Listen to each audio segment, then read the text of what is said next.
வணக்கம். மதிமுகம் செய்திகள். இன்றைய முக்கிய நிகழ்வுகளை பார்ப்பதற்கு முன்பாக தலைப்புச் செய்திகளை பார்க்கலாம். அந்தமான் கடல் பகுதிகளில் புதிய காற்றழுத்த தாழ்வு பகுதி உருவாக வாய்ப்பு. 3 நாட்களுக்கு கனமழை பெய்ய வாய்ப்புள்ளதாக வானிலை ஆய்வு மையம் தகவல். ராஜஸ்தானில் இறுதிக்கட்ட தேர்தல் பிரச்சாரம் தீவிரம். இளைஞர்களின் கனவுகளை பாஜக சிதைத்துள்ளதாக ராகுல் காந்தி குற்றச்சாட்டு. பீகாரில் புதிய இடஒதுக்கீடு சட்டத்திற்கு ஆளுநர் ஒப்புதல். பொருளாதாரத்தில் பின்தங்கிய பிரிவினருக்கு 10% இடஒதுக்கீடு. அமைச்சர் செந்தில் பாலாஜியின் நீதிமன்ற காவல் 11வது முறையாக நீட்டிப்பு. டிசம்பர் 4 வரை நீட்டித்து சென்னை முதன்மை அமர்வு நீதிமன்றம் உத்தரவு. தமிழகத்திற்குள் பிளாஸ்டிக் பொருட்கள் நுழைவதை தடுக்க எடுக்கப்பட்டுள்ள நடவடிக்கைகள் என்ன? மாசு கட்டுப்பாட்டு வாரிய தலைவர் ஆஜராக சென்னை உயர்நீதிமன்றம் உத்தரவு. அக்னிபத் திட்டத்தின் மூலம் இளைஞர்களின் கனவுகளை பாஜக சிதைத்துள்ளதாக ராஜஸ்தான் தேர்தல் பிரச்சாரத்தில் ராகுல் காந்தி குற்றம் சாட்டியுள்ளார். ராஜஸ்தான் சட்டசபை தேர்தலுக்கான வாக்குப்பதிவு 25ஆம் தேதி நடைபெற உள்ளது. தேர்தல் பிரச்சாரம் இறுதிக்கட்டத்தை எட்டியுள்ளதால் பாஜக மற்றும் காங்கிரஸ் கட்சிகளின் தலைவர்களும் தீவிர பிரச்சாரத்தில் ஈடுபட்டு வருகின்றனர். துங்கார்பூர் மாவட்டம் சாக்வாரா பகுதியில் நடைபெற்ற பொதுக்கூட்டத்தில் பேசிய பிரதமர் மோடி அனைத்து அரசு நியமனங்களிலும் காங்கிரஸ் அரசு ஊழல் செய்துள்ளதாக குற்றம் சாட்டினார். காங்கிரசின் ஒழுங்கற்ற நிர்வாகத்தால் இளைஞர்களின் கனவுகள் நொறுங்கி போய் விட்டதாக தெரிவித்த பிரதமர் ராஜஸ்தானில் ஒருபோதும் அசோக் கெலாட் அரசு அமையாது என கூறினார். ராஜஸ்தானில் கேஸ் சிலிண்டருக்கு 500 ரூபாய் வழங்குவதாக காங்கிரஸ் வாக்குறுதி அளித்த நிலையில் பாஜக ஆட்சி அமைத்தால் 450 ரூபாய்க்கு வழங்குவதாக ஒன்றிய உள்துறை அமைச்சர் அமித் ஷா தெரிவித்துள்ளார். தோல்பூரில் நடைபெற்ற தேர்தல் பிரச்சார பொதுக்கூட்டத்தில் கலந்து கொண்டு பேசிய காங்கிரஸ் மூத்த தலைவர் ராகுல் காந்தி தன்னை ஓபிசி என அடையாளப்படுத்திய பிரதமர் மோடி சாதிவாரி கணக்கெடுப்பை வலியுறுத்த தொடங்கிய பின் நாட்டில் ஏழை என்ற ஒரே ஜாதி மட்டுமே இருப்பதாக மாற்றி பேசி வருவதாக விமர்சித்தார்.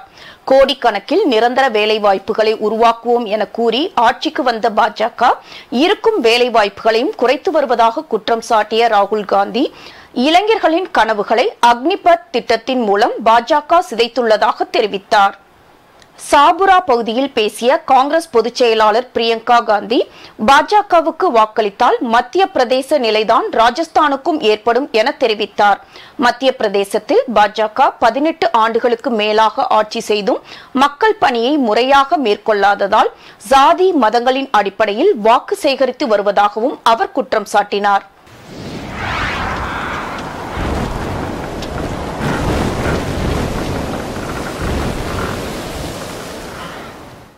புதிய காற்றழுத்த தாழ்வு பகுதி 26ஆம் தேதி உருவாக வாய்ப்புள்ளதாக வானிலை ஆய்வு மைய தென்மண்டல தலைவர் பாலச்சந்திரன் தெரிவித்துள்ளார்.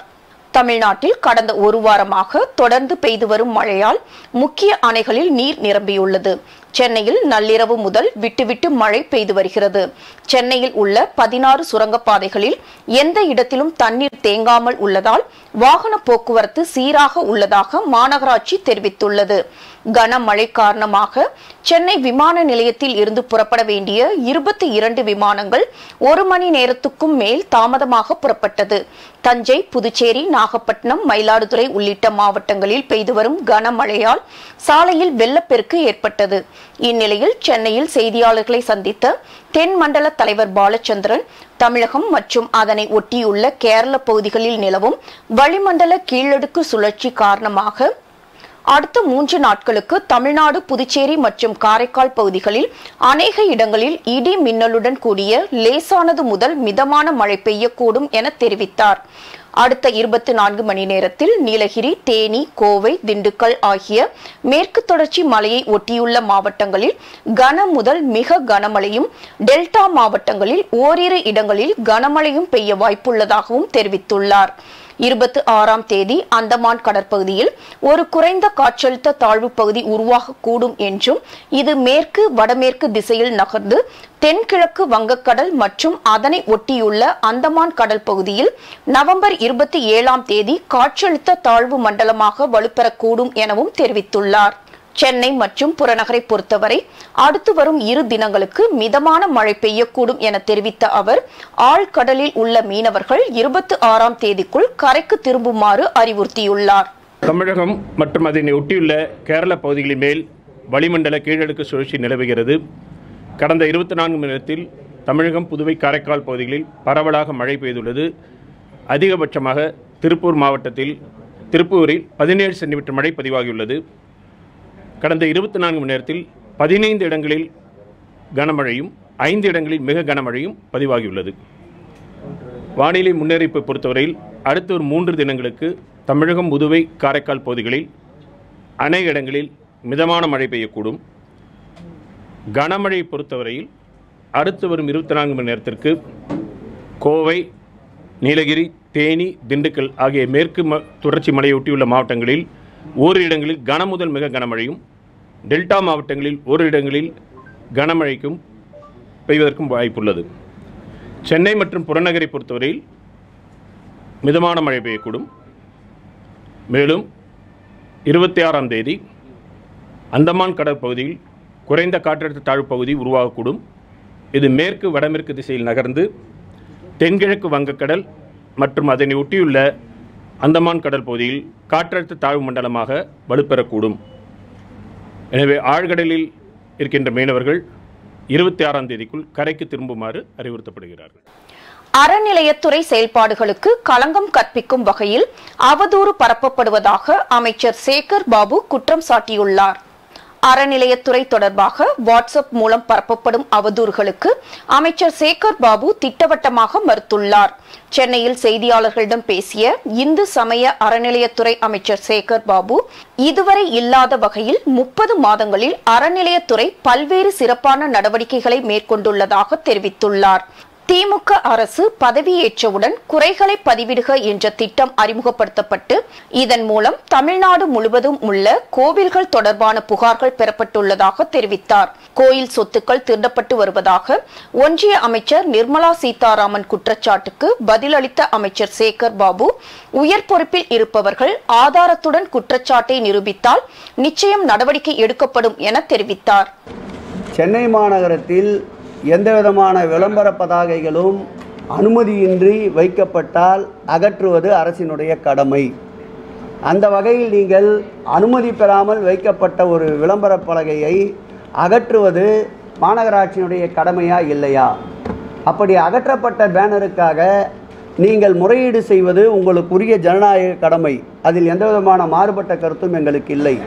ஆனால் அதற்காக அரசியல் செய்ய வேண்டும் என்ற நோக்கத்தோடு கபாலீஸ்வரர் கோயில் உள்ளே அனுமதியின்றி கூட்டமாக ஒரு 2-3 மனுக்களை கையில் ஏந்தியபடி அரசுக்கு எதிராக கபாலீஸ்வரரிடம் மனு கொடுக்க போகிறோம் என்று கூட்டமாக சென்று அரசியல் செய்வது எந்த வகையில் நியாயம்?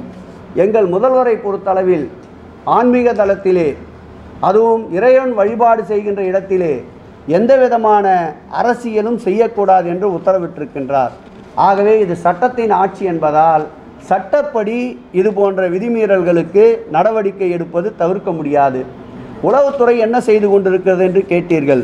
உளவுத்துறை நன்றாக செயல்படுவதால் தான் தமிழகத்தில் அசம்பாவிதங்கள் தவிர்க்கப்படுகின்றன. தமிழகத்தில் சட்டம் ஒழுங்கு பாதுகாக்கப்படுகின்றன. நீயும் நானும் ஜனநாயகத்திற்குட்பட்டு எதிரெதிர் கேள்விகளும் எதிரெதிர் பதில்களும் அளித்து கொண்டிருக்கின்றோம். ஆகவே உளவுத்துறை நன்றாக செயல்பட்டு கொண்டிருப்பதால் தான் தமிழ்நாட்டில் சட்டம் ஒழுங்கும் ஜனநாயகம் காப்பாற்றப்படுகிறது என்பதை தெரிவித்துக் கொள்கிறேன். அமைச்சர் செந்தில் பாலாஜியின் நீதிமன்ற காவலை டிசம்பர் 4ஆம் தேதி வரை நீட்டித்து சென்னை முதன்மை அமர்வு நீதிமன்றம் உத்தரவிட்டுள்ளது. சட்டவிரோத பணப்பரிமாற்ற தடை சட்ட வழக்கில் கடந்த ஜூன் 14ஆம் தேதி அமலாக்கத்துறையால் அமைச்சர் செந்தில் பாலாஜி கைது செய்யப்பட்டார். புழல் சிறையில் இருந்த அமைச்சர் செந்தில் பாலாஜிக்கு திடீரென உடல் நலக்குறைவு ஏற்பட்டது. இதனைத் தொடர்ந்து சென்னை ஓமந்தூரார் அரசு மருத்துவமனையில் அனுமதிக்கப்பட்டு தற்போது சிகிச்சை பெற்று வருகிறார். இந்த நிலையில் செந்தில் பாலாஜியின் நீதிமன்ற காவல் இன்றுடன் நிறைவடைந்த நிலையில் ஓமந்தூரார் அரசு மருத்துவமனையில் இருந்து காணொலி காட்சி மூலமாக அவர் ஆஜர்படுத்தப்பட்டார். இதையடுத்து அவரது நீதிமன்ற காவலை டிசம்பர் 4ஆம் தேதி வரை நீட்டித்து சென்னை மாவட்ட முதன்மை அமர்வு நீதிமன்ற நீதிபதி அல்லி உத்தரவிட்டுள்ளார். ஜூன் 14ஆம் தேதி கைதான செந்தில் பாலாஜியின் நீதிமன்ற காவல் 11வது முறையாக நீட்டிக்கப்பட்டுள்ளது குறிப்பிடத்தக்கது. தமிழ்நாட்டுக்குள் பிளாஸ்டிக் பொருட்கள் நுழைவதை தடுக்க எடுக்கப்பட்டுள்ள நடவடிக்கைகள் என்ன என சென்னை உயர்நீதிமன்றம் கேள்வி எழுப்பியுள்ளது. பிளாஸ்டிக் பொருட்களுக்கு தடை விதித்து தமிழக அரசு பிறப்பித்துள்ள அரசாணைக்கு எதிரான வழக்கு சென்னை உயர்நீதிமன்றத்தில் விசாரணைக்கு வந்தது. அப்போது பிற மாநிலங்களில் இருந்து தமிழகத்திற்குள் பிளாஸ்டிக் பொருட்கள் நுழைவதை தடுக்க எடுக்கப்பட்டுள்ள நடவடிக்கைகள் என்ன என நீதிபதிகள் கேள்வி எழுப்பினர். இது தொடர்பாக சுற்றுச்சூழல் துறை, சிறு குறு தொழில்கள் துறை, தொழில்துறை ஆகிய துறைகளின் செயலாளர்கள், உணவு பாதுகாப்பு ஆணையர் மற்றும் தமிழக மாசு கட்டுப்பாட்டு வாரிய தலைவர் நேரில் ஆஜராகி விளக்கமளிக்க வேண்டும் என சென்னை உயர்நீதிமன்ற நீதிபதிகள் உத்தரவிட்டனர். பீகாரில் 75% இடஒதுக்கீடு சட்டத்திற்கு ஆளுநர் ராஜேந்திர அர்லேக்கர் ஒப்புதல் அளித்துள்ளார். பீகார் மாநிலத்தில் சட்டப்பேரவையின் குளிர்கால கூட்டத்தொடரில் சாதிவாரி கணக்கெடுப்பு ஆய்வின் முழு விவரங்களை வெளியிட்டு பேசிய முதல்வர் நிதிஷ்குமார், இடஒதுக்கீட்டு வரம்பை 50% இருந்து 65% உயர்த்தப்படும் என தெரிவித்தார். மேலும் தாழ்த்தப்பட்டோருக்கு 20%, பழங்குடியினருக்கு 2%, மிகவும் பிற்படுத்தப்பட்டோருக்கு 43% உயர்த்த பரிந்துரை செய்தார். பீகார் மாநிலத்தில் மொத்த இடஒதுக்கீட்டு அளவை 65% உயர்த்த சட்டப்பேரவையில் மசோதா நிறைவேற்றம் செய்யப்பட்டுள்ளது. இந்த நிலையில் பீகாரில் 75% இடஒதுக்கீடு சட்டத்திற்கு ஆளுநர் ராஜேந்திர அர்லேக்கர் ஒப்புதல் அளித்துள்ளார். புதிய ஒதுக்கீட்டின்படி அரசு பணி, கல்வி நிறுவனங்களில் இடஒதுக்கீடு பிரிவினருக்கு 65%, பொருளாதாரத்தில் பின்தங்கிய பிரிவினருக்கு 10% ஒப்புதல் வழங்கப்பட்டுள்ளது. போதைப் பொருட்களை அடியோடு ஒழிக்க தீவிர நடவடிக்கை மேற்கொள்ள வேண்டும் என காவல்துறைக்கு முதலமைச்சர் மு.க.ஸ்டாலின் உத்தரவிட்டுள்ளார்.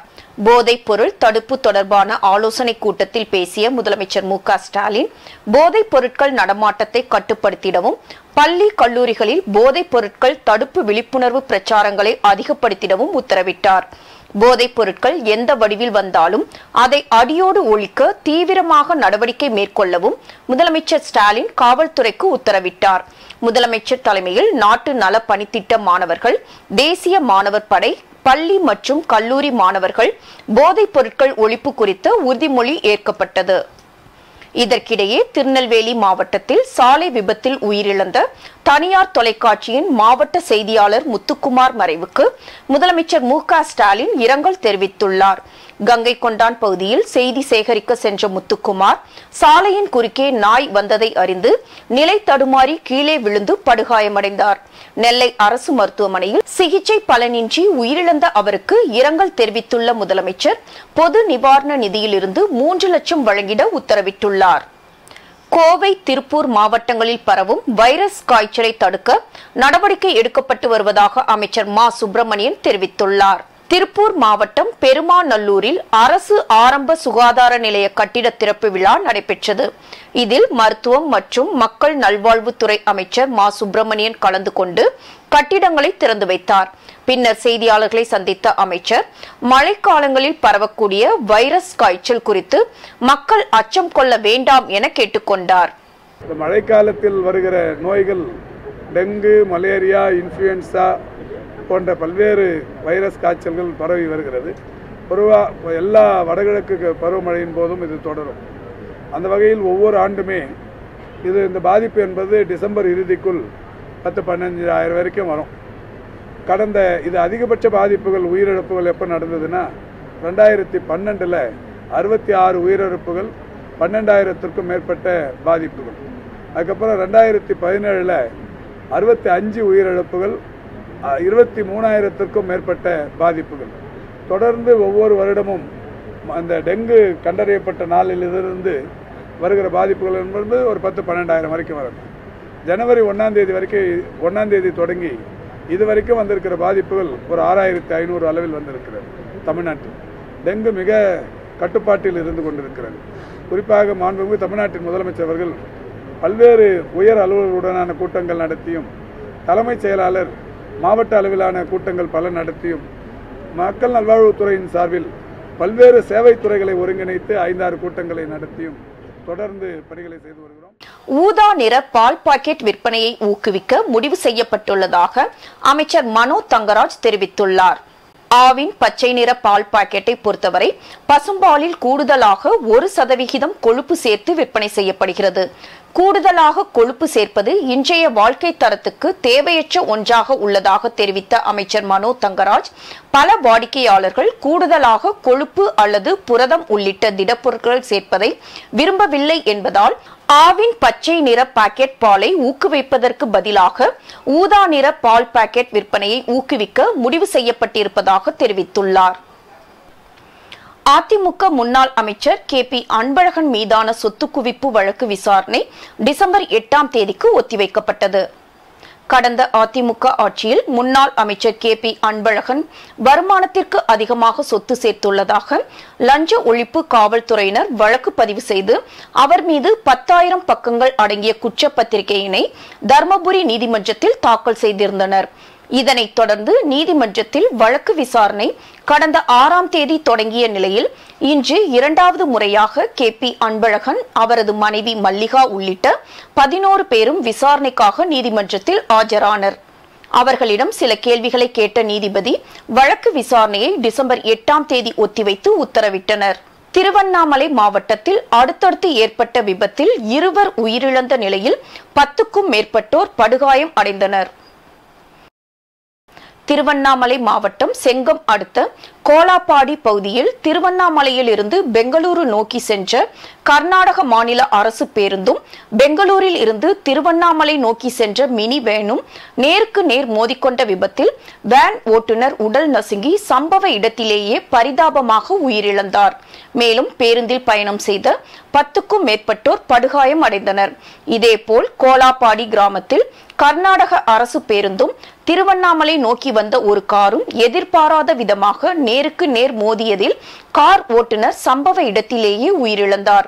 விபத்துக்கள் குறித்து தகவல் அறிந்து வந்த காவல்துறையினர் விபத்தில் சிக்கியவர்களை மீட்டு மருத்துவமனைக்கு அனுப்பி வைத்து இறந்தவர்களின் உடலை மீட்டு பிரேத பரிசோதனைக்காக திருவண்ணாமலை அரசு மருத்துவமனைக்கு அனுப்பி வைத்து விபத்து குறித்து வழக்கு பதிவு செய்து விசாரணை மேற்கொண்டு வருகின்றனர். பல்வேறு மாவட்டங்களில் நடைபெற்ற தகவல்களை களத்தில் மதிமுகம் பகுதியில் பார்க்கலாம்.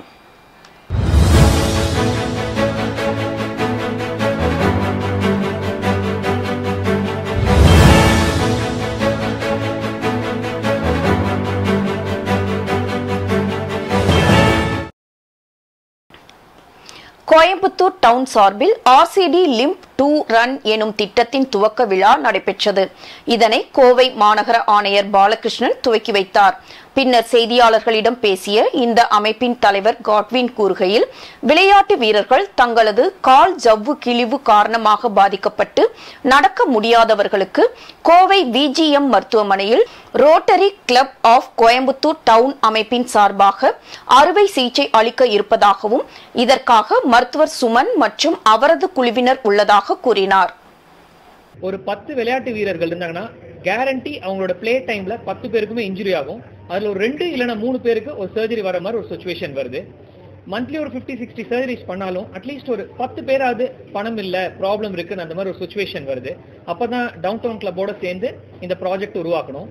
இந்த ப்ராஜெக்டோட டைட்டிலே பாத்தீங்கன்னா லிம்ப் டு ரன். லிம்ப்னா நொன்றது, ரன்னா ஓடுறது. நொன்றவங்களை ஓட வைக்கிறது and getting them back into their sports. அதுதான் எங்களோட டார்கெட். கரூர் அருங்காட்சியகம் சார்பில் கலைஞர் நூற்றாண்டை முன்னிட்டு பள்ளி மாணவ மாணவியர் ஓவிய போட்டி நடைபெற்றது. கரூர் அரசு அருங்காட்சியகத்தில் நடைபெற்ற இப்போட்டியில் பல்வேறு பகுதியில் இருந்து பள்ளி மாணவ மாணவிகள் கலந்து கொண்டு இயற்கை காட்சிகள், பறவை, விலங்குகள் மற்றும் தேச தலைவர்களின் புகைப்படங்களை வரைந்தனர். இந்த நிகழ்ச்சியில் நாமக்கல் மாவட்ட சுற்றுலா அலுவலர் மற்றும் உதவி சுற்றுலா அலுவலர் கலந்து கொண்டு வெற்றி பெற்ற மாணவ மாணவிகளுக்கு நினைவு பரிசும் சான்றிதழும் வழங்கப்பட்டது.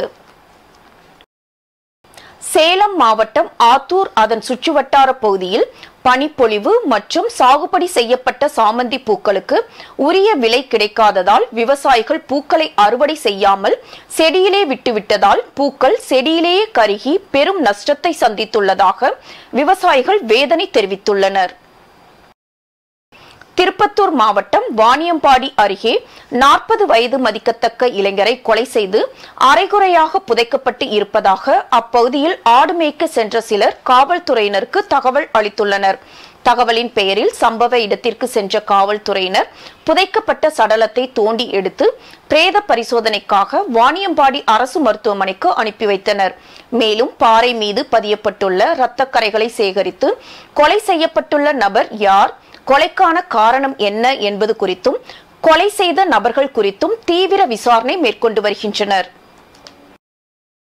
வளிமண்டல கீழடுக்கு சுழற்சி காரணமாக தமிழகம் மற்றும் புதுச்சேரியில் பல்வேறு மாவட்டங்களில் கனமழை பெய்யும் என வானிலை ஆராய்ச்சி மையம் அறிவித்து இருந்தது. மழையின் காரணமாக புதுச்சேரியில் உள்ள அரசு மற்றும் தனியார் பள்ளிகளுக்கு மட்டும் விடுமுறை அளித்து கல்வி அமைச்சர் நமச்சிவாயம் அறிவித்துள்ளார். மேலும் கல்லூரிகள் வழக்கம் போல் இயங்கும் எனவும் தெரிவிக்கப்பட்டுள்ளது. இதனிடையே காலதாமதமாக பள்ளிகளுக்கு விடுமுறை அறிவிக்கப்பட்ட நிலையில் மாணவர்கள் பள்ளிக்கு வந்து பின்னர் திரும்ப சென்றனர். வேலூர் மாவட்டம் மாமன்ற கூட்டரங்கில் மாநகராட்சி கூட்டமானது மேயர் சுஜாதா தலைமையில் நடைபெற்றது.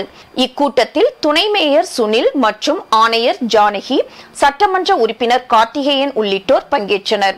இதில் காட்பாடியை சேர்ந்த திமுக 1வது மண்டல குழு தலைவர் புஷ்பலதா பேசுகையில், தெருவிளக்கு, சாலை வசதி, குடிநீர் போன்ற வசதிகள் இல்லை என இந்த குறைகளை மீண்டும் மீண்டும் தெரிவிக்கிறேன். இவைகளை சரி செய்யவில்லை என்றால் எனது பதவியை ராஜினாமா செய்ய உள்ளதாக அவர் கூட்டத்தில் பேசியதால் மற்ற உறுப்பினர்கள் அதிர்ச்சி அடைந்தனர்.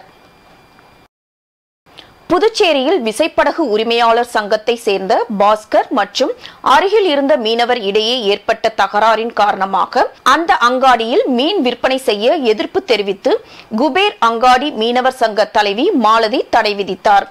இது குறித்து காவல் நிலையத்தில் புகார் தெரிவித்ததன் பேரில் இரு தரப்பு மீனவர்களையும் அழைத்து பேசி தடை விலக்கப்படுவதாக முடிவு செய்யப்பட்டது.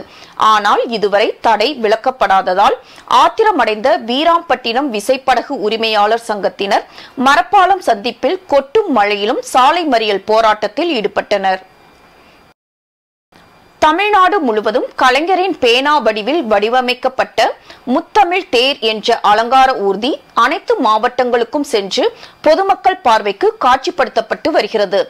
அதன் தொடர்ச்சியாக கலைஞர் அலங்கார ஊர்தி திருப்பூர் பழைய பேருந்து நிலையத்திற்கு வருகை தந்தது.